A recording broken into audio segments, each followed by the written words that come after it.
not going to be up here for long, so I'll just wing it. Welcome everyone to the mayoral debate 2017 in Auburn. Thank you candidates for participating. I'm Mark Mogensen. I'm the Dayside Managing Editor at the Sun Journal, and I'm here filling in for Judy Meyer, the Executive Editor, who regrets she can't be here tonight. She's got to be in Chicago. The Sun Journal is a sponsor of this event, as is the Auburn Public Library and the, excuse me, got a frog in my throat, and Central Maine Community College, and we also thank them for hosting this event. I want to remind everybody that we are taking questions from the audience, so I will have cards. If anybody wants to ask a question, please flag me down, just raise your hand, and I will come around and give you a card and something to write with, and then I'll take it back when you're done. Otherwise, we have questions tonight for the candidates that have come from the public. They've come from the sponsors, and hopefully you will have some as well tonight. To kick off this debate tonight, I'm going to introduce our two candidates and introduce our moderator for this evening as well. And I'll start alphabetically with Adam Lee. Excuse me, these are, oh boy. I'm going to start with Adam Lee. These introductions were provided by them, and my apologies to Adam. I had to cut yours a little bit so that they were the same length. Is everybody okay hearing me all right? The microphone, please. Hmm? He hear you with a microphone.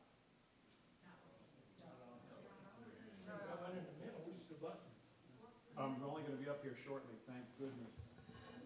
You want to borrow mine? You want me to? Adam is an attorney. Oh, yeah. Yeah.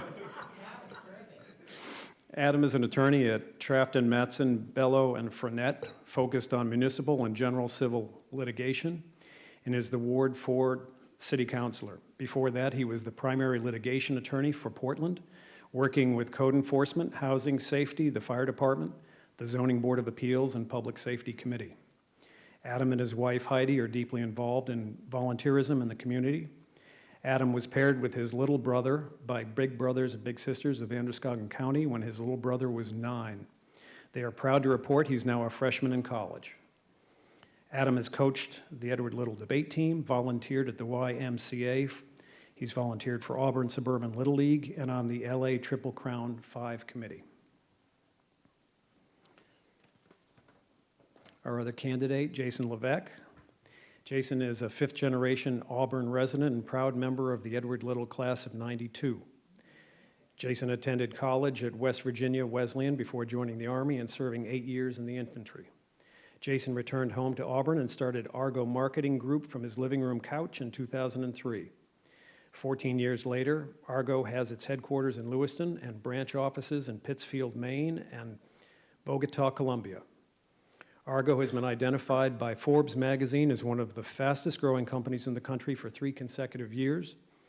Jason couldn't do it without the love and support of his wife, Tracy, and their 3 children, Allie, Ethan, and Sarah. He and his family live on Young's Corner Road in Auburn.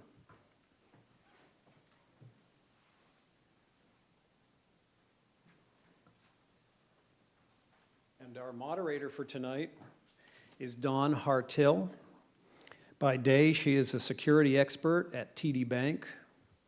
To be fair, let me give her your title: Vice President of Technology, Audit, Regulatory, and Compliance. The rest of her life, she spends a combination as stand-up comic, radio DJ, community volunteer, a loving wife to her husband, Dan, and a super mom to 3 boys. And with that, Dawn, take it away. All right. Wow, with a background like that, maybe I should run for mayor. We can switch. Having 3 boys, I definitely know a little bit about moderating, so we'll get started. The candidates will each be given 3 minutes to make opening statements. We flipped a coin, and Jason will be giving the first statement. Candidates will be asked in turn, ask questions in turn, with each given up to 1 minute to respond. The opponent will then be given 1 minute to rebut or pass. As Mark said, the questions were compiled by the Sun Journal reporters, editors, and readers, and from the staff of the Auburn Public Library. Written questions will be accepted from the audience during the debate and from the online audience. All questions will be considered, but not all questions may be asked during the debate. We've also asked each of the debaters to bring 2 questions for their opponent to answer. Questions will be presented through the moderator. Blank cards were available at the door, and if you want to ask a question, raise your hand and Mark will bring you a card. At the conclusion, each candidate will be invited to make a 3-minute closing statement in reverse of the order of openings. So Adam will give the first 3-minute closing statement. The lovely Heather McCarthy will be keeping track of time. Time limits will strictly be enforced. She will give a 10-second warning and then raise a sign to stop. See where the sign is? Okay. This event is being live streamed on sunjournal.com and being taped by Great Falls TV for later broadcast. We do ask that you mute your phones and please no applause, cheers, signs, or posters during the debate. And we ask you to be considerate of others by not interrupting the speakers or otherwise making it difficult for people around you to hear what's being said. And I'm a mom and I will make sure that happens. So let's get going. Jason, open with your statement. You ready, Heather? Okay.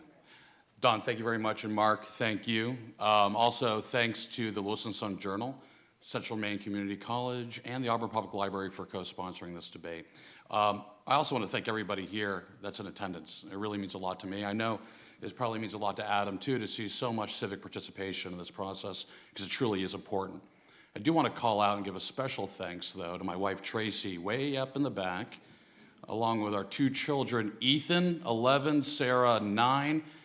They both go to school at Fairview, go Tigers. And my oldest daughter, Allie, who's probably, I hope, watching this online from her dorm room at the University of Maine up in Farmington. So it really means a lot that they're all participating in this. And frankly, that's why I'm running. It's not because of me. It's not because I need another box to check on my resume. At this point, I want to make sure that Auburn fully achieves its potential that I know it can, because I grew up here.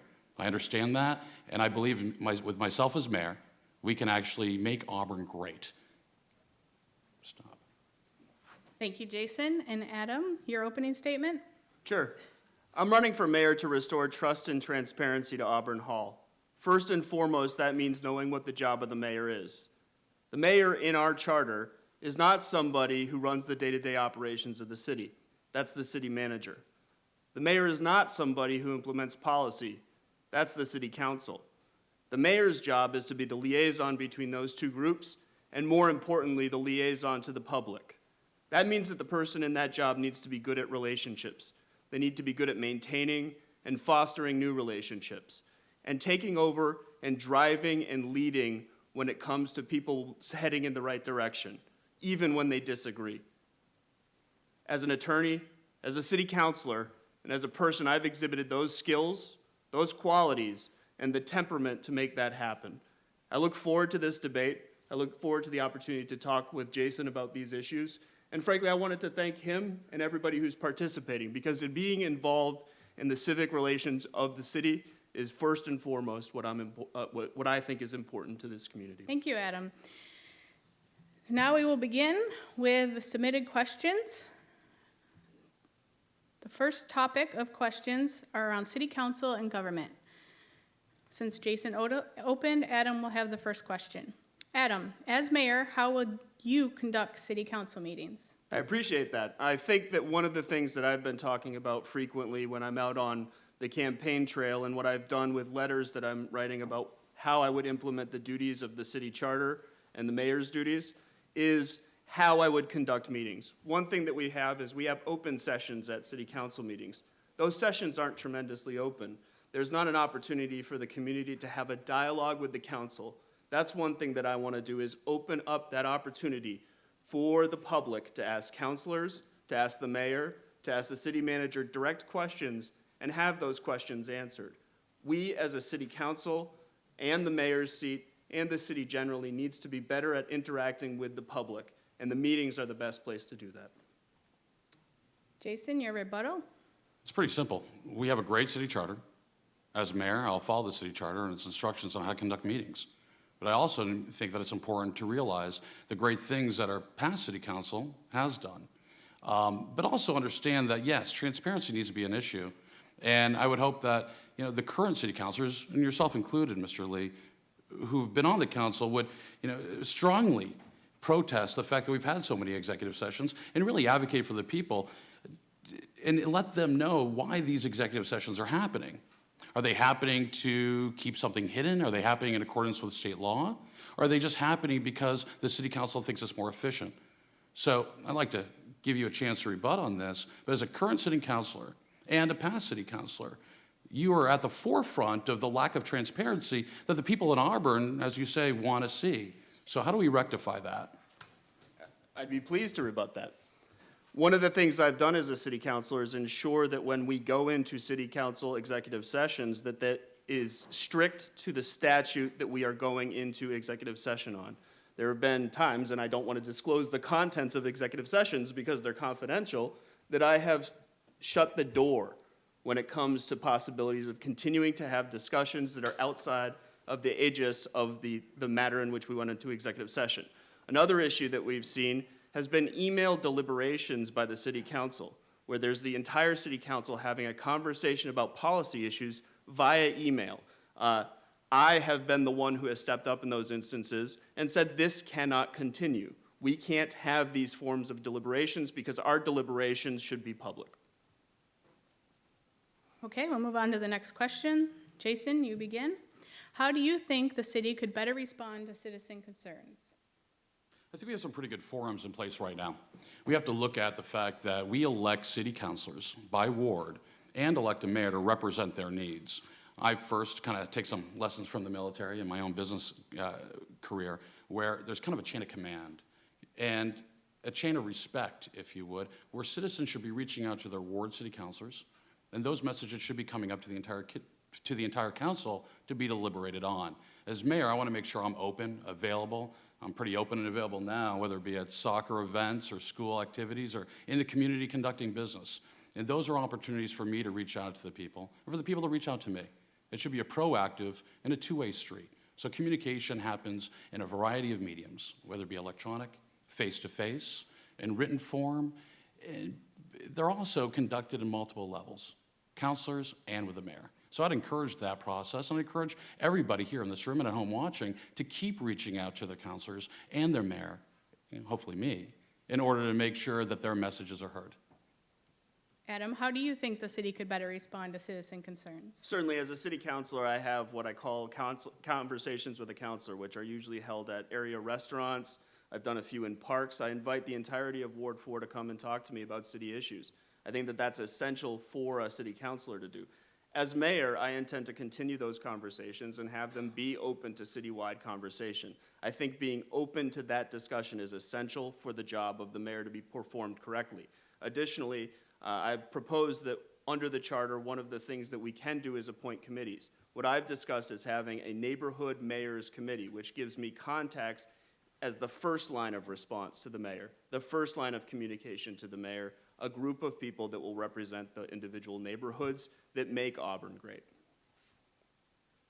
Okay, next question. Adam. Sorry, do I get a chance to rebut that? Correct? Okay. 1 minute rebuttal. Frankly, folks, committees, we committee things to death.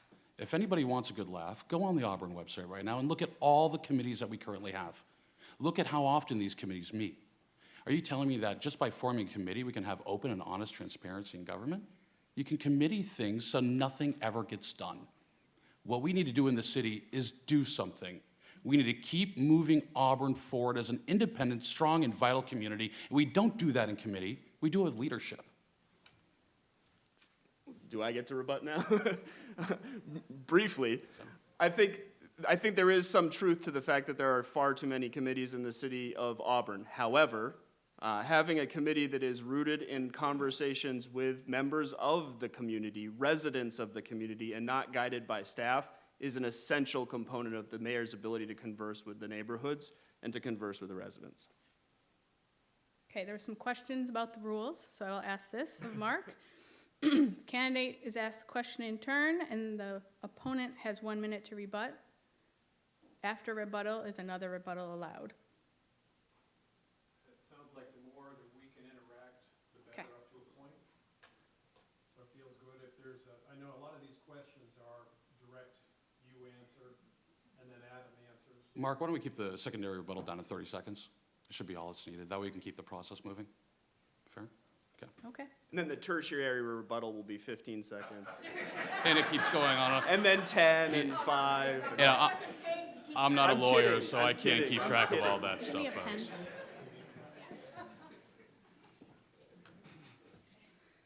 Thank you. All right, we'll move on. So Adam, this question, you will begin. As mayor, what issues would you prioritize from the very beginning of your term of office? Well, as I discussed, I'm running on a basis to have trust and transparency in City Hall. The first focus for the mayor and the limited positions and limited power and duties that the mayor has is to conduct a good meeting. So that's my first focus, is including the public in those discussions within the city council meetings. Second, I think we know what we need to do in terms of economic development. We need to grow the city's value. The best place to grow the city's value, from my perspective and from the data that we have, is within the downtown area. It is the most undervalued section of the city, and it's also the easiest and cheapest and most efficient place to service. So it's our best opportunity to grow value in the city, and that would be my concentration. Jason? On day one, actually, as soon as the election's over on November 8th, I'm going to focus on finding a way to make this merger question not rear its ugly head for the next generation. We need to stop this nonsense. It's setting us backwards. Communities around the state are looking at us. Businesses will not relocate when there's such regulatory uncertainty, civic uncertainty. That needs to be our first and foremost priority, to defeat the merger and make sure it never happens again. That's one. Second priority, economic development. I've been doing nothing outside of my professional career other than economic development. I have brought businesses to the city. I've grown my own business from this city. I have seen firsthand what it takes in an international scope to bring businesses and people to Auburn to rejuvenate this city, because that's what we need. We went from, when I went to high school here, from fourth largest city in the state down to the fifth. We cannot let that downward trend continue. Ready to move on to the next question? Can I have my 30-second You rebuttal? can. Go ahead, Adam. That sounded nice. Two problems. One, Auburn's not a call center. Two, even if it were, the mayor's not the CEO. The mayor's the chairman of the board. The CEO is the city manager. The mayor's got to run a good meeting so that the shareholders, which is the community, has an opportunity to have a voice at the table. And Adam's right. Auburn's not a call center. Auburn's also not a law firm. We can't law things to death. We can't committee them to death. I know what it takes to balance a budget. I know what hard times are and what good times are. I need to take those lessons and apply them to all of you so we can relieve your property tax burden and make sure Auburn is vibrant for my kids, your kids, and grandkids. Okay, Jason, you will answer the next question. What is your perspective of the role played by our new city manager, and how will you specifically plan to work with the city manager and staff? The charge is pretty clear on that. As mayor, I'm going to work with a very competent city manager. Peter has an outstanding resume. I'm excited to work with him, and everything I've seen so far should be positive. It is positive. It's clearly worded that the mayor will not micromanage city departments, nor do I have that desire. I've got my own departments to manage and my own family to be involved with. I want to work with the city manager and the city council and staff at his direction in order to make sure that we have very concrete and focused goals, and we achieve them in a relatively short amount of time. Adam? I think my last answer answered that. The city manager is the CEO of the city. He's the person who is in charge of running the day-to-day operations of the city. What we need to do as a mayor and as a city council is provide clear direction when it comes to policy as to what the city manager and the rest of the city staff is to implement. Also, law firms have budgets. Okay, we'll move on. This question Adam will answer first. How do you envision your leadership style? Do you picture yourself going to Augusta to advocate for the city, or keeping a mostly low profile, attending ribbon cuttings and community events? Well, so there are 7 duties that the mayor has, and I don't think I could outline all of those within a minute. That's why I would ask you to go to my Facebook page or find the letters that I've been publishing as to how I would implement those mayoral duties. But one of the essential things that the mayor has as a role is as defined by what the city council gives him or her authority to do. And frankly, I think if the city council were to provide me opportunity to deal with downtown economic development, that's something that I would gladly accept from them. But again, on the confines of the city council, clearly delineating what authority they're willing to give to me. Jason? It's a great question. And frankly, I'm almost stumped. I've had a lot of leadership positions in my life, from running 400 employees to really going back when I was in the Army. And one of the first lessons I learned in sergeant school, not the NCO Academy, was leadership. It's an acronym: loyalty, duty, responsibility, selfless service, honor, integrity, and personal courage. That's been my ethos. That's what I run my day-to-day life as in my business. Those are the same principles, moral compass, that I'm going to bring to this position. And it's all about leadership, and it truly is. And if you haven't led before, if you haven't led a despondent organization, it's a challenge. And it takes practice. I've had that practice. I'm looking forward to practicing those values here for the city of Auburn for your benefit. Okay, Jason, what would Auburn look like after 5 years of you being mayor? What is the specific direction you believe you'd take the city in? I think I can only run for 2. Actually, no. Even numbers, 2, 2, 2. Let me first and foremost, you can start the clock now, Heather, okay? I have no intention of running for re-election at the end of 2 years. I firmly believe that the field's been plowed and prepped by a lot of folks that came before me. It's my job to make sure that field's planted. Someone else in 5 years is going to reap the benefit. Hopefully I'll reap the benefit as well as everybody here. We should see economic progress happen within the next 5 years. We should see an influx of people living in Auburn, commuting to Portland, and eventually starting businesses here. We're going to see our property taxes go down. We're going to hold the line on spending. We're going to treat this budget at the city and the school level just like you would your own budget. And we're going to make a serious impact so everybody can once again be proud of this city, just like we were 20, 30, 40 years ago. I absolutely agree with that vision for the end of 5 years, and I don't believe that it happens overnight. I agree with Jason. You can't expect all of the changes to be made within a span of 2 years. We need to slowly, methodically build our economic development. What I'd also like to see is a city that runs more efficiently, where there isn't such high turnover at the top positions of the city management. I would like to see consistency, and I think that the best way to do that is to take some bit of advice from Bill Belichick and have everybody do their job. And that means that everybody needs to be conscious of what the jobs are as delineated in the city charter. All right, Adam, next question. In what areas do you think the city needs to invest most? How would those investments impact property taxes? So again, the only way that we can effectively deal with property taxes and the continuing increase of property taxes is to grow the city's valuation. This isn't a mystery. We've known for a very long time that the best way to do that is to build the downtown. It's to do development in the downtown area, to attract businesses, to attract new people. 2 places that I want to highlight that I've been talking to specifically within the downtown. One is the Engine House, was purchased by a young man named James McGrory.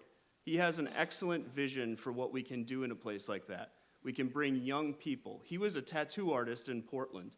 He's got a barber in that same place. That's a young group of hip people that could come hipper than me, because I'm now 37 and I'm bygone at this point. We can get those people into those places and make the downtown an attractive space for the folks from Portland that Jason was talking about earlier. Another place is the Monroe Inn, but I see the stop sign coming on, and I can talk about her in another question. This is one of the reasons why I'm running for mayor, is I keep hearing about these glorious visions. We can have this, we can have that, but I have yet to hear an articulate plan on how to do that. And that's what it needs. It needs a plan. So how are we going to get people and businesses here? Okay, first of all, we spend $1.7 million in this year's budget on community and economic development. Not a dollar of which that I could find within the budget, and I look line by line, was spent on actually marketing Auburn to people outside of Auburn.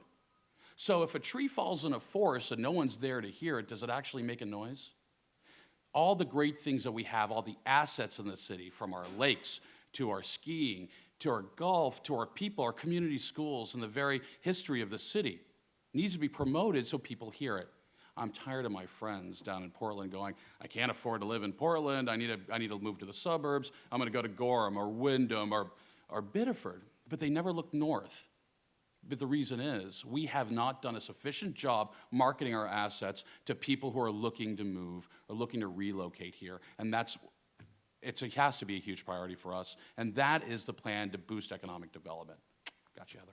Do you wanna read? Briefly, he's absolutely right. We did not spend a dollar in marketing of the city of Auburn. And that's because the city of Auburn decided to remove itself from the joint economic development agency that it had with the city across the river. Because we can work on efficiencies when we do that economic development together. It's no longer a possibility. There was no marketing budget this year. There was also $450,000 in the FY17 budget that was budgeted and not spent. There was a loan program for $100,000 where not a loan was made. We need to do better. We need to work together. We need to work on efficiencies, and it needs to be in the downtown. Thank you. Okay, and just really quickly on that point, $300,000 roughly a year spent on the Lewis and Auburn Economic Development, our Growth Council, for absolutely no return on investment. And it doesn't take a master's in business to understand that's a bad investment. I am extremely glad that that funding was pulled. Now it's about reallocating the budget, existing budget, into something that's going to have a return on investment. And you should obviously advocate for the Lewis and Auburn Economic Growth Council, because if I remember correctly, you sit on the board. So that money that was spent all those years with that department, how come you didn't advocate for that attraction of business to the city of Auburn, where you live? Given that I was specifically asked a question, I'm going to answer that question. The answer to that question is there was return on investment. There have been numerous loans for gap funding for certain organizations to continue to exist within this city. There has been massive benefit to the city. There was a one-year implementation to the changes that were made to the Growth Council. 1 year for an opportunity for a turnaround. That's not enough. Can you go again? 15 seconds. Okay. 1 year is plenty of time. If in the private sector, people had to wait a year to turn around their companies here in Maine, they'd all be out of business.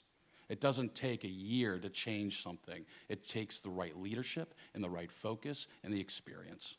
I'll submit a list of the development changes that were made within that year. Okay, we'll move on to the next question. This is for Jason. Over the past 5 years, there's arguably been a high turnover rate within the city manager's office. Why do you think that is, and do you think the city is on the correct path now? Yeah, I'm not sure exactly why that is. Obviously, I think that the city council is trying to find the right candidate for the right job. Not every city is created the same, but I can only hypothesize on that. I will say, though, that our current city manager is extremely well qualified. His resume sparkles, if you would, and he comes, I've had many people approach me from outside the city saying how lucky we are to have him. So I'm looking forward to working with him. High turnover, it happens in business. If you really look at the cause of high turnover in city staff, it probably mirrors that in the private sector. What we have to look at is why. Usually it's because we can't find a good balance between our lifestyle and work, okay, and family. Those balances need to be achieved. And hence turnover, not just in the private sector, but in the public sector, should diminish. Adam? High turnover happens when you don't allow people to do their jobs and you micromanage them every day. And that's unfortunately what we've been doing to our city staff. We need to not do that, and that's, frankly, a return to the charter and the implementation of the rules and duties of mayor and city council. But you were on the city council for 3 out of the last 4.5 years, so by that admission, you're admitting to micromanaging the city mayor and causing turnover. I'm just a little confused, and maybe this will come up further in the debate, on how you can not take responsibility for the actions that happened in the past when you're part of the responsible party in charge of this. But that's just a question maybe that people at home can ask. Well, and I can answer it for them. Let's do a little math again. We did it with the 5. There's 7 city councilors. There's not an opportunity for one city councilor to necessarily make all of the changes. People have to do their job. We'll move on to a question from a resident. This will be for Adam. Currently, there seems to be a disconnect between the Auburn School Committee and the residents of Auburn. It seems like this has been the case for many years and has increased over the past few months with the issue of early release days.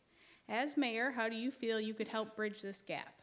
I think that problem with the relationship goes beyond simply the school committee, the superintendent, and the public. It also goes to the city council, and frankly, it's what I was talking about as to why I'm running, relationships. We need to be able to cultivate relationships with all those groups so that they trust each other. One of my massive frustrations has always been that the school committee comes to us as the city council with a budget at the very last second. We don't have much of an opportunity to review it. I think that that's a problem of trust between the two organizations, and I think that we can fix that if we build that trust, if we build that relationship, and it requires conversations. Trust is great, but you have to have multiple willing parties that are working together in order that trust each other. The actions by the current administration and the school department has, in my opinion, and the opinion of a lot of other parents, and I'm going to say this and speak from a parent's perspective, with having 3 kids in the school, the superintendent has been less than honest with the people of Auburn, time and time again. Just recently, with the withholding, or the attempted withholding of excess of state revenues that were earmarked specifically for property tax relief. I was at that meeting. I was astonished. Even a little bit before then, with our Vision 2014 or 2010 initiatives that then now has changed to 2020. In a couple months, it'll probably be 2024. Asking and not asking and trying to force a certain action without parents' consent or knowledge breaks that level of trust. If trust is to happen, you have to have multiple willing parties. The current superintendent is not a willing party. I think beginning the discussion by calling someone dishonest is not a good way to build a relationship. You can't build a relationship that lies with a person who lies. That's a bottom line. You can't. Okay, we'll move on to the next question from a resident. This is for Jason to answer first. Auburn has some of the highest property taxes in the state of Maine. For years, I've heard people saying they just can't afford to live in Auburn. As mayor of Auburn, do you foresee any ways to slow down the increase of our property taxes, especially with the construction of a new high school in the near future? We have to, thank you. That's a great question. I mean, it's on everybody's mind, usually twice a year when you write that check for your property taxes. We have to look at the city of Auburn's budget as a business budget. Frankly, a medium-sized organization with an annual budget, including school, of $83 million a year.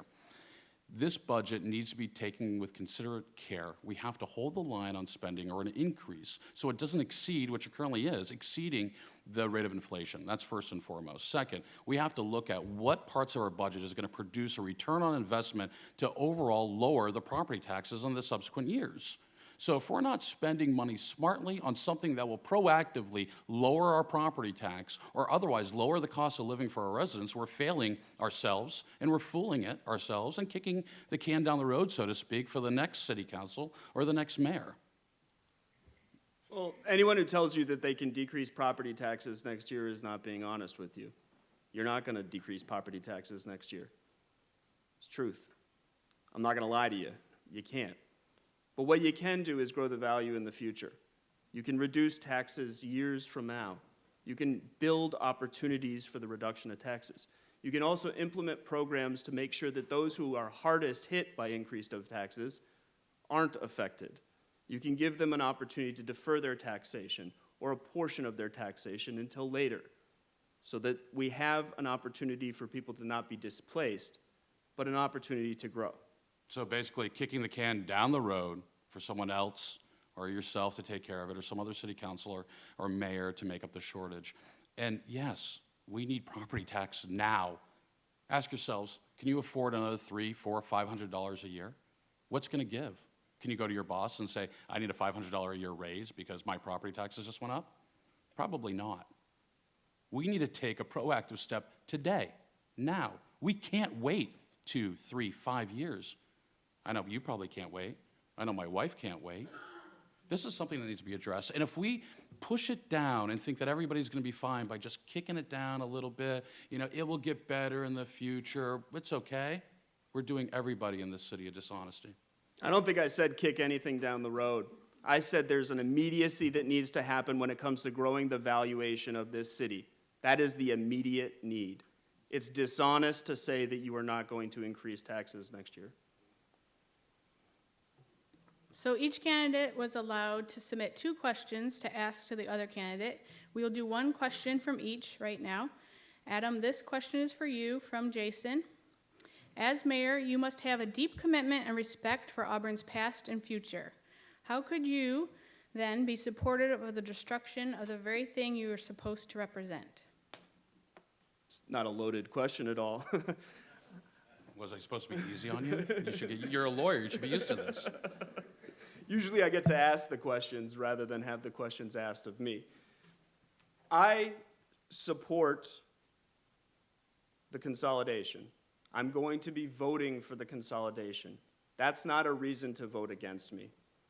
Look, we need to get past the idea that our politics are predicated on one issue and one issue only.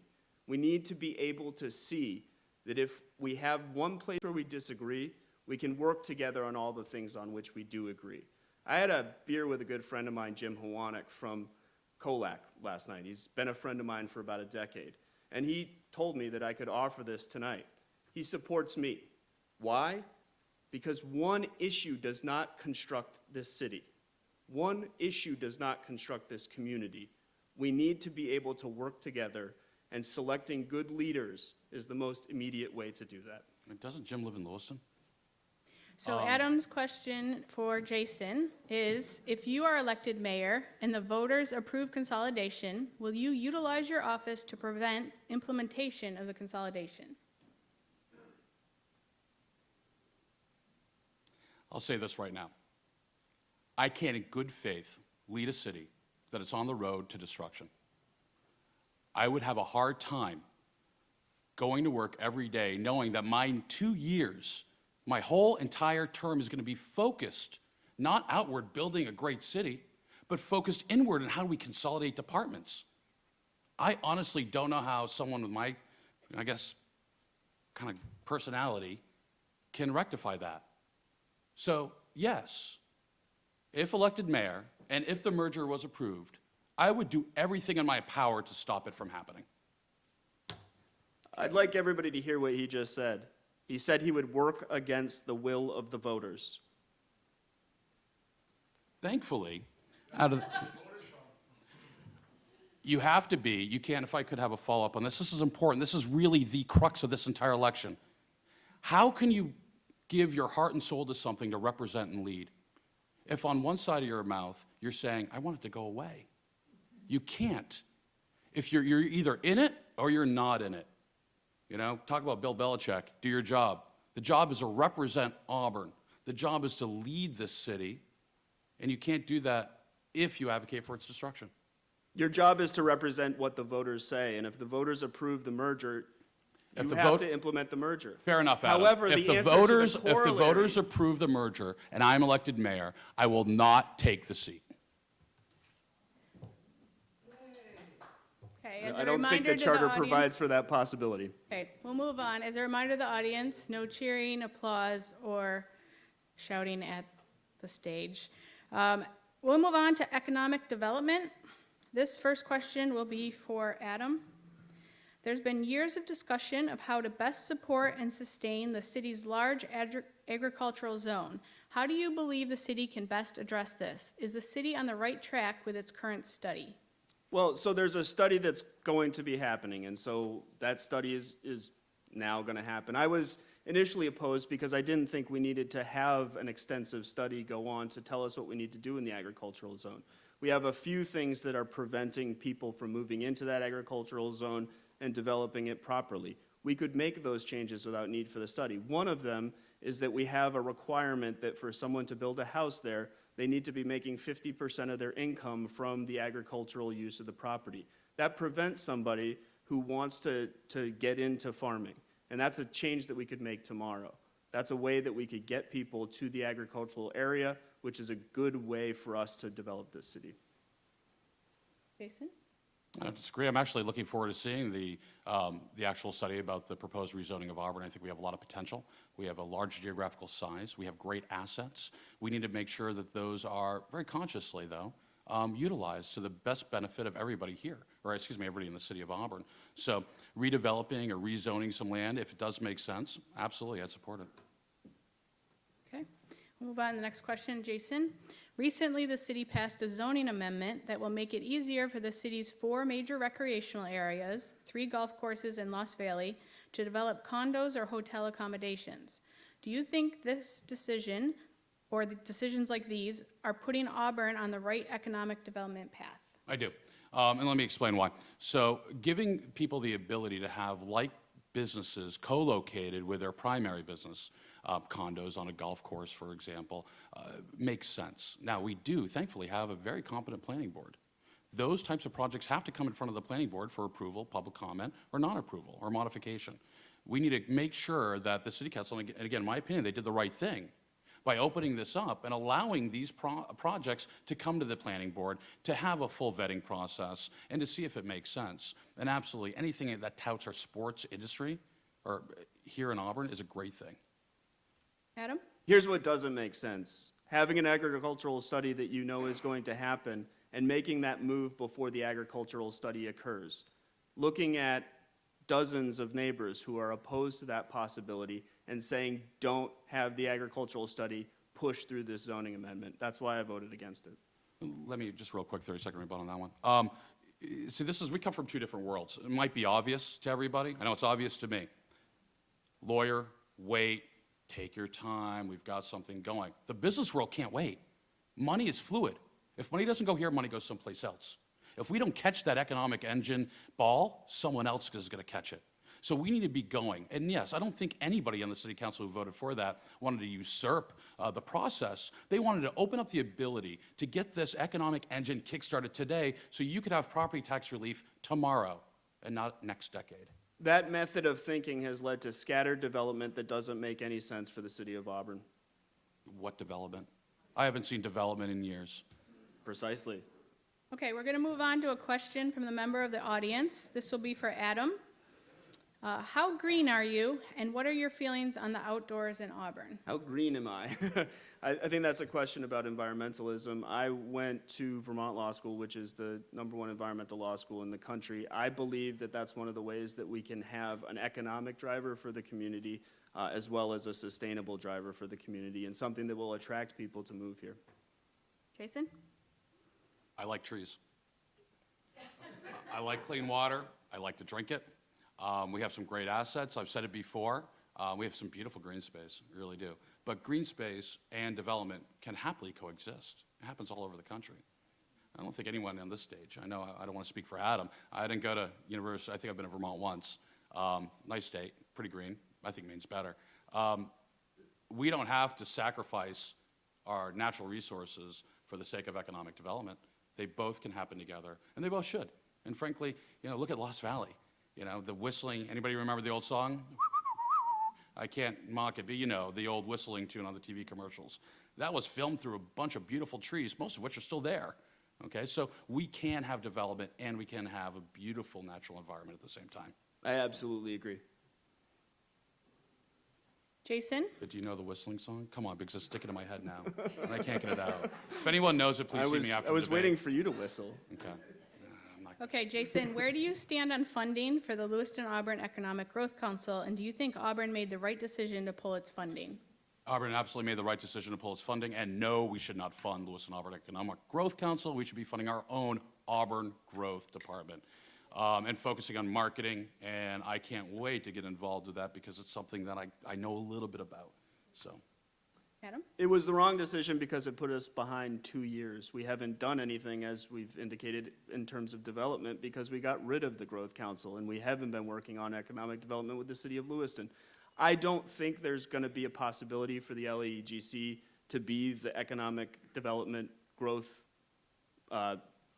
fueler in the future. I think we need to rethink how we do development. I think it definitely involves marketing at the city itself level, but I also think it means reaching across the river and doing some work together where it makes sense for us to do work together. And that's not over the whole city. I think if we are able to look at Lewiston's downtown and Auburn's downtown as developing in tandem and plan for that development in tandem, it's going to be an economic driver for the entire community. It's interesting. Auburn and Lewiston having a joint economic development council really doesn't make sense when you look at the bigger picture. Lewiston and Auburn are two different cities, two different downtowns, two different infrastructure models. I mean, there's some significant differences. A river joins us, it separates us, but there's so much more than just that. I started my business in Auburn, at the engine, actually on my couch on Chacoin Ave, and then I got lucky and moved over to the engine house for a couple of years. But then when the time was right to expand, I looked around. I looked for where was there available space. I didn't care if it was Auburn or Lewiston. But you know what? No one from Auburn knocked on my door. Someone from Lewiston did, and I moved to Lewiston. Okay? I had to do it because I had to employ another couple hundred people really quickly. Okay? So it doesn't have to be about joint economic development. It has to be about individual economic development because there's a set of things that certain folks want to see. Okay? We can't do that together. We have to do it separately. Well, and that decision was made in part with the Lewiston-Auburn Economic Growth Council. And frankly, having your place in Lewiston benefits Auburn.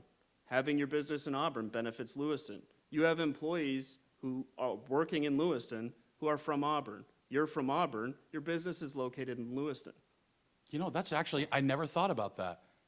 But when the Lewiston-Auburn Economic Growth Council, my office was right below there on the third floor of 415 Lisbon. They never once showed me any property in Auburn.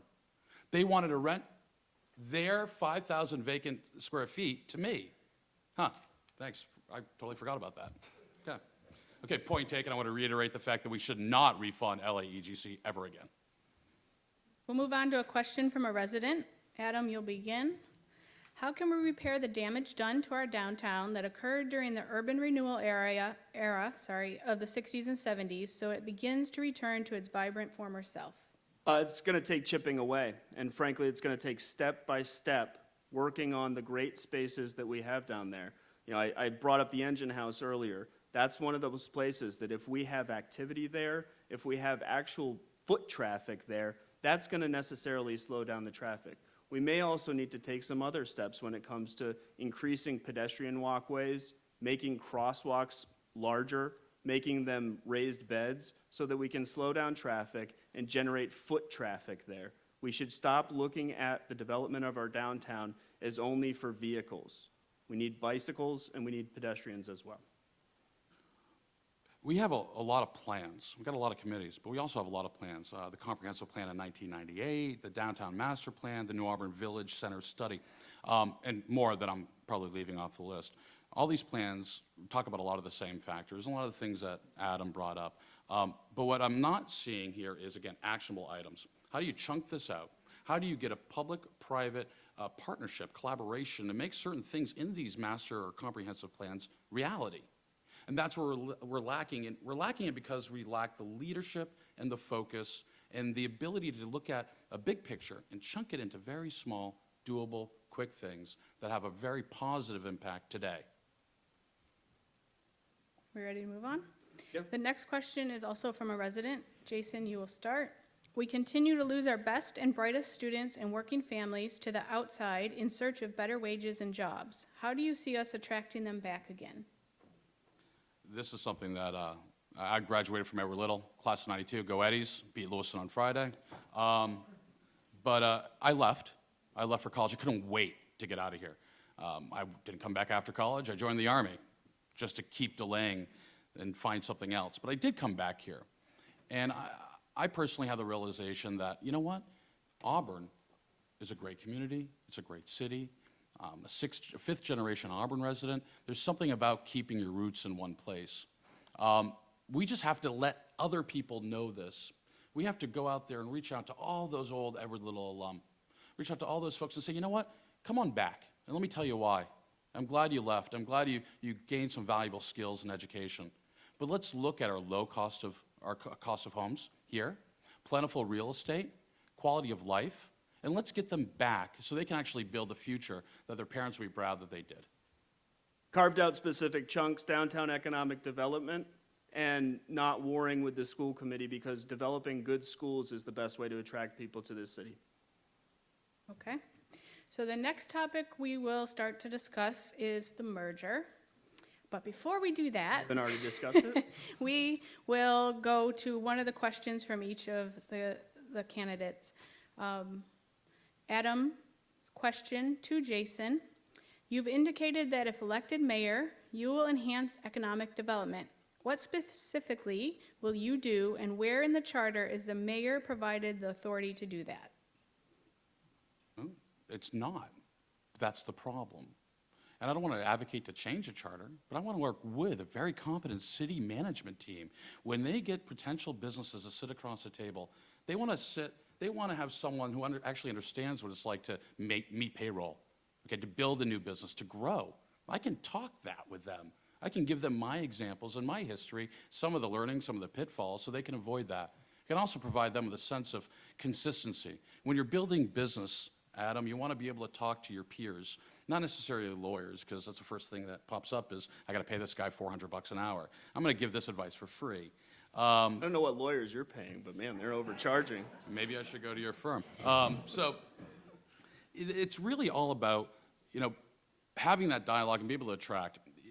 I market my company. I've landed some large Fortune 500 companies because I go and I interact with them. I lead them here, I get them here, and I make sure they understand that it's a good, safe place to do business. I'm glad to hear what you say about entrepreneurial development because it's something we need. And I don't think it's done by just the mayor and the city manager sitting across the table from a business that wants to move in here. I think it needs to be a concerted effort of our economic development department. Okay, Adam, this question is from Jason. What are the 3 key points you will drive home as mayor to a business looking to grow or to relocate to Auburn? 1, our access to great workforce, because we have a group of people in this city, as well as the city across the river, who are willing and capable of working very hard. And that's the history of these 2 cities, is hard work. The second thing I would drive to them is the access for people who would want to move here to agricultural areas, to recreational areas, and access also to an urban center. The third thing I would stress to them is that we are a community that is willing to work with them. We're a community that's willing to find creative ways to get them access to capital, access to good places to build in the downtown area especially. I don't think I can rebut my own question, could I? You did the first time, so I was going to, yeah. You're supposed to tell me now. Okay, we'll move on to the merger. This first question will be for Adam. Which specific part of the merger consolidation agreement ultimately swayed your decision on whether to support it? I don't know that it's any particular portion of that document that swayed me. What swayed me is seeing these two cities that must work together because their future is tied to one another, not working together, loosening the way that they work together, stopping joint agreements that they've had in the past. One of the places that bothered me the most was seeing what Auburn did when it pulled out of LATC, pulled funding from LATC. The effect of that was that folks who had access to buses that they could previously use to get to work and to get to other areas within both of the cities no longer had that. That means that the people who most need a resource that the city provided were no longer able to get it. So when I saw that we are not working well together, it made me think we need something else. I certainly hope we can continue to work together, merger passage or not. It's a concept, plain and simple.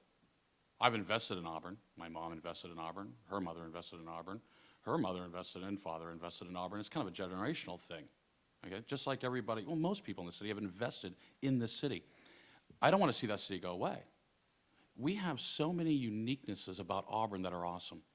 Our community schools. Lewiston's going down a path of big box schools. I don't think that's going to work for Auburn. And frankly, let's talk about a merger versus a takeover. This is a classic business environment here where the smaller of the companies gets gobbled up by the larger of the companies. And I've seen this happen. And when that happens, the smaller company loses every bit of culture they had. The smaller company loses. I don't want to see that happen in the city of Auburn. So I've been against it. Going a little bit further, LAEGC, if I could, real quick, economic growth is providing buses. I'm just wondering what people's definition. It was LATC, the Lewis and Auburn Transportation Committee. Thank you for that. I thought you were talking about LAEGC. So. Okay, so this question is for Jason. If the merger fails, where can the two cities work better together to foster more economic development? I think there's a laundry list of areas where we are working together now that will continue. The Auburn-Lewiston Airport, the Water District. I mean, the list goes on and on. I don't think economic development should be on that list. But we already work together. Our school departments work together. City management works together. That's going to continue. But I also want to say we should be looking kind of to our left and right. How are we going to work together with Minot, Pullen, Mechanic Falls, Turner? How's Lewiston going to work with Sabattis or Lisbon? That's what we need to broaden our scope. Instead of staying so inward, we need to be looking out. How do we work at lowering everybody's burden, okay, so that we can have a successful county? Because I live on Young's Corner Road. I affectionately call it the Minot Turnpike. Every morning, there's hundreds of cars coming from Minot. I also call Minot the promised land sometimes, at least with regards to taxes, because they can live 500 feet away from me and pay a third. So we have to look at working with our outlying communities, not just Lewiston. I agree we need to work on working with our outlying communities when it makes sense to work with our outlying communities. But we share a river walk, and many places within our downtowns with the city of Lewiston. That's a place where it most makes sense for the city of Auburn to work with the city of Lewiston and vice versa. So the next group of questions are from audience members, and they are all centered on merger. So Adam, you will start with this question. If the merger vote is contrary to your position, how will or what will you do to benefit Auburn's transition? I think that question means what happens if the merger fails, if there's no consolidation that occurs. It's done for me. The issue is over. There will be no further discussion. You know why? Because the people have voted and they've given us our word. That's what government officials should do. When we get input from people on a referendum and they tell us what it is, that's the end. So for me, if it fails, it's over. We then talk about how we can work with the city across the river as two separate municipalities. Jason? I agree with Adam. It's over. Topic's over with this big but. We have to make sure this topic does not rear its ugly head for another 30 years because it's doing us harm. The conversation's doing us harm. The animosity between sides is doing us harm. And businesses are looking at Auburn and Lewiston going, I don't want to go there. I don't know if I'm going to be paying Auburn tax rates or Lewiston tax rates. I don't know if I'm going to be on the hook for this parking garage or this water improvement. It's too much uncertainty. And when you run a business, Adam, we'll talk afterwards about this. When you run a business, the one thing you want to be able to control is uncertainty. You do not need any additional variables in your life, and we are doing nothing but clouding people's judgment against our two cities. Seems like the best way is to settle that with a vote and follow the will of the people after that vote. But you got to make sure that it doesn't keep happening over. And you weren't living here the last couple times this came up. You're a fairly new resident. It just keeps happening every 4, 5, 6 years. That has to stop. Well, having a vote and then dedicating the mayor to saying he would obstruct the implementation of the result of that vote seems to create a heavy level of uncertainty. And if again, the mayor says, I will follow the will of the people after that vote, that seems like a good way to Let me just clarify establish that. certainty. Like I said, I wouldn't serve. I would not serve, just like in the Army, if someone said, gave me, in my opinion, an unmoral order. I don't. You don't have to obey that order. I wouldn't serve as mayor of a dying city. I couldn't do it. Okay, this question's for Jason. After the election, regardless of the outcome of the merger question, there will be a need for healing, mending fences, and moving forward. What is your plan to facilitate this process with Lewiston? Well, we'll have a big kumbaya celebration around a large bonfire at my home, followed by, cocktails. It's going to take time. It really will. And all joking aside, this is a lot of damage. I'm reading articles, I'm looking and talking to people that are dear friends, and I'm worried that after this, our friendships will be kind of torn asunder. This issue has divided families, it's divided a once strong community. We will need to heal, and the best way to make sure we heal is to make sure this question doesn't pop up again for at least another generation, 30 years. We have to stop this issue from constantly coming back, so then we can move on. not knowing and not keeping in the back of our minds, oh my God, it's going to come back again next year, here we go again, and always worried about what someone else's agenda is. That needs to stop. And when we can have that trust and transparency between each other as citizens and between both sides of the river's municipal governments, then we'll start healing. Saying we can only heal if my side wins and I will not participate in public service and I will not participate in the healing process if I lose is not a good way to heal. That's what I'm offering to you. If the merger is defeated, it's over. The issue is done. Let the healing begin. If it passes, we need people who are there to defend the interests of Auburn as that merger takes place. Defend the interest of Auburn.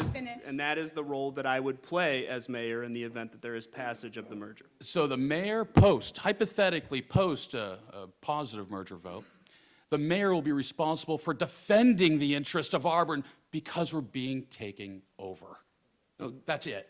The interest of the mayor is to implement what the will of the people is.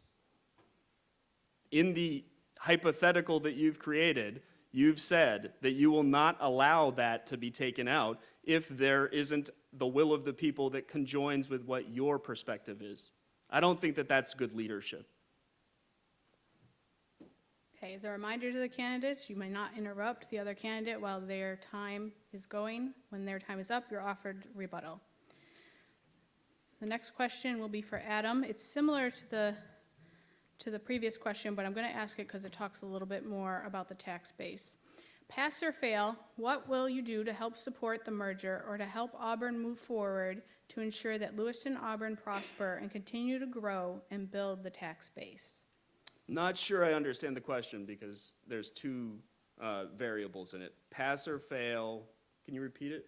Pass or fail, what will you do to help support the merger or to help Auburn move forward to ensure that Lewiston and Auburn prosper and continue to grow and build the tax base? So if it fails, I won't support anything that looks like a merger because the people have spoken.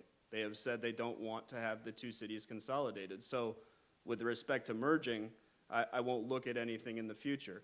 If it passes, as the mayor, I will have a duty to defend the rights of Auburn residents within the process of making the merger occur, which means that in the consolidation of services within those 2 years, mind you, those 2 years will only be as the mayor of Auburn.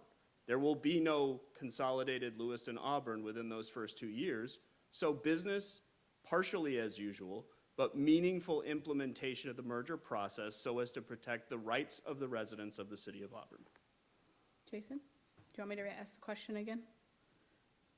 Yeah, sure. I think that'd be helpful. Pass or fail, what will you do to help support the merger or to help Auburn move forward and to ensure that Lewiston and Auburn prosper and continue to grow and build its tax base? So I'm going to recap a little bit of what I already said. Hopefully, that answers the question, whoever wrote it. Thank you. First of all, if the merger passes in Auburn and in Lewiston, and the merger will happen in 2020, I will not be the mayor of Auburn and supervise its destruction, period. Second, if the merger fails, which I do believe it will, and I do hope it does, I'm going to go back to the economic plan that I outlined earlier. Okay? It's an intense marketing plan. We're going to be looking at how we attract new people to live here, and hence new businesses, become a retail hub, and really promote our natural assets that we have, as well as the business and residential assets we have in the city. Okay, so the next section of questions are miscellaneous. I think in Jeopardy, this is called potpourri. We'll I'll start. take it for 400, please. That's what lawyers get paid, so. And I'll take it for 205. All right, Jason, you will start with this first question, which was submitted by the Good Food Council of Lewiston-Auburn. Despite strong local efforts to increase food security and end hunger in recent years, LA food banks and soup kitchens have, unfortunately, seen an increase in the number of families seeking help. Also, local farmers markets continue to search for ideal year-round locations and funding. What do you see as the role for local government to provide support for these efforts? And how should your city work to improve access to healthy local foods for its residents? It's a loaded question. First of all, the role of government should not be to have a role in everything. fundamentally, government is not the solution to our problems. We're the solution to our problems as private citizens and organizations and businesses. It's about promotion. I would, use the authority that I did have, or the powers I did have in my soapbox, so to speak, to promote these organizations and make sure that the word got out that contributions were needed or distribution points are needed in order to help with the logistical transfer of these foods to the people who actually deserve them and need them. I think in that question there's something to do with food sovereignty. Was I wrong on that? No, Because food security. Food security, okay. And food security. So growing up hungry, and I did, I remember, the Boy Scouts coming to my doorstep one Thanksgiving with a box of food. It's tough. I remember that all too well. So I will do whatever I can, and I have to research it more in order to make sure that people aren't going to bed at night hungry, especially kids. Adam? I agree with Jason. There are places where we need to keep local government and federal and state government out of the way of people. And that's why I drafted, and with the help of some guys who are sitting here in the third row, we enacted unanimously a food sovereignty ordinance for the city of Auburn. What that does is it keeps the government out of face-to-face direct transactions between a producer and a consumer of that food within the city of Auburn.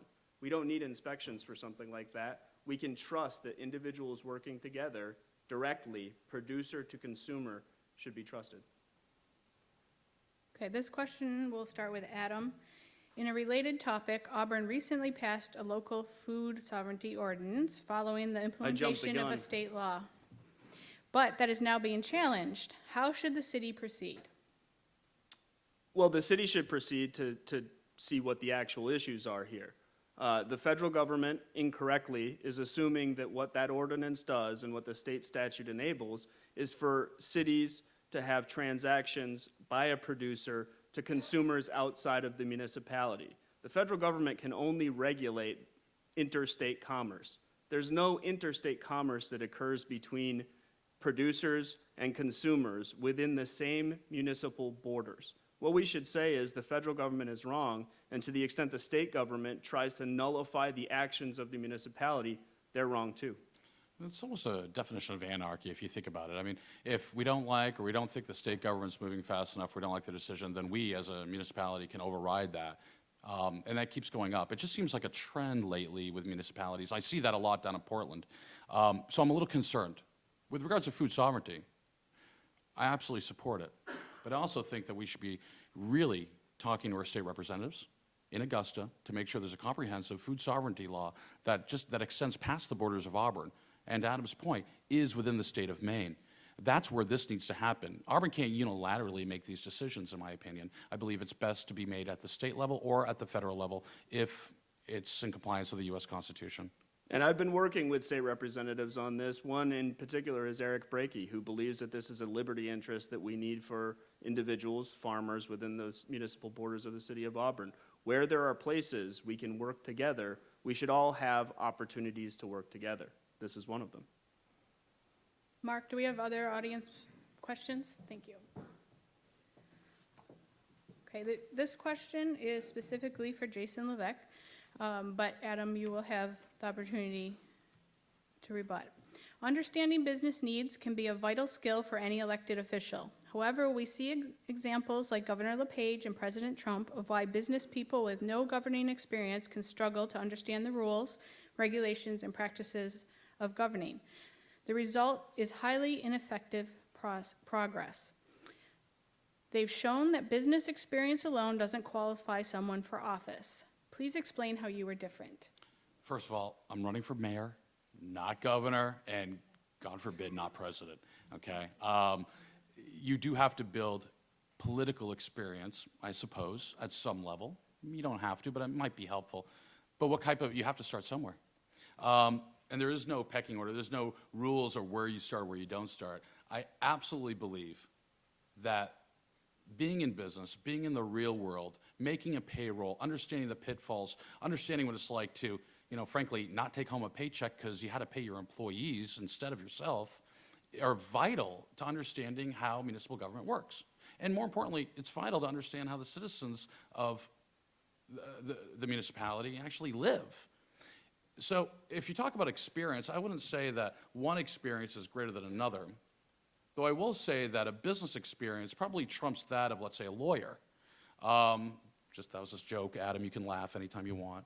I thought there so- was a Trump pun in there because of the question, but Listen, I lost my hair a long time ago. I'm not trying to hide it. So, Did you want to offer a rebuttal? sure. Again, law firms are businesses too that have payrolls and budgets. Okay, this is an audience member submitted question also for Jason. How do you plan to prevent merger discussions from happening as mayor? that's a good question. I'm focusing right now on the election. On November 8th, I need to get a group of people that have a variety of different experiences, either from a legal perspective, finance perspective, state, municipal government, bring them all together to figure out how we can stop this from rearing its head. It might take some legislation change in Augusta, and if so, we're going to have to lobby hard, our delegation and other delegations, to prevent this chaos from happening. And I think I can go and have conversations with members of both political parties, all three actually, if you think about it, in order to make sure that this stops. Using Lewis and Auburn's failed merger as an example of what not to do, or unless you want to drive away business and cause a rift in your community, by all means do it. So the work will start on November 8th. Do you want to offer a rebuttal? Can you repeat the question? How do you plan to prevent merger discussions from happening as mayor? I'm a firm believer in the First Amendment and that the government shouldn't stop discussions. Okay. Rebut, please. So if someone brings up the question of a merger again, let's say hypothetically it gets defeated in November 7th, and someone, if you're mayor and you were elected, and someone says, okay, it's time to resurrect this conversation and go back after the merger again, we're not going to stop that. As expressed for me, it's dead. There is no more issue. If you're talking about amending the statute that deals with mergers, that's a wholly different question than stopping people from discussing the concept of a merger. See, this Which is what the question was for. And really quickly, this is a great example of coming from two different worlds.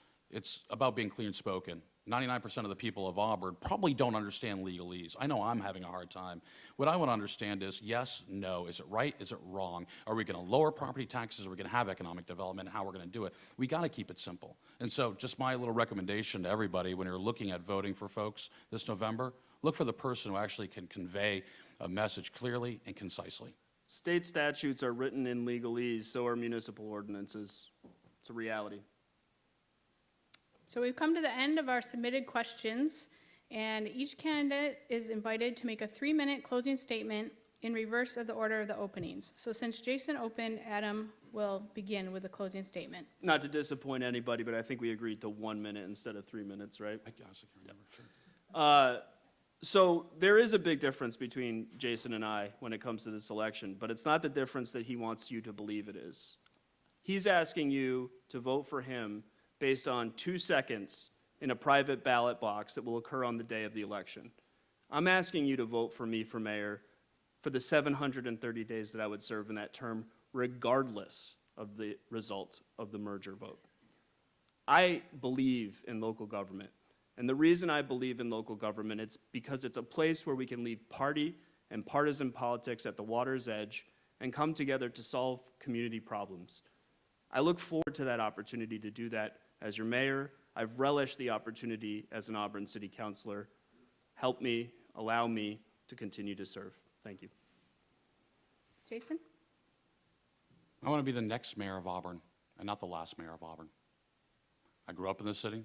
I'm a 5th-generation Auburn resident, raising a 6. I'm proud of that fact. I'm proud of Auburn.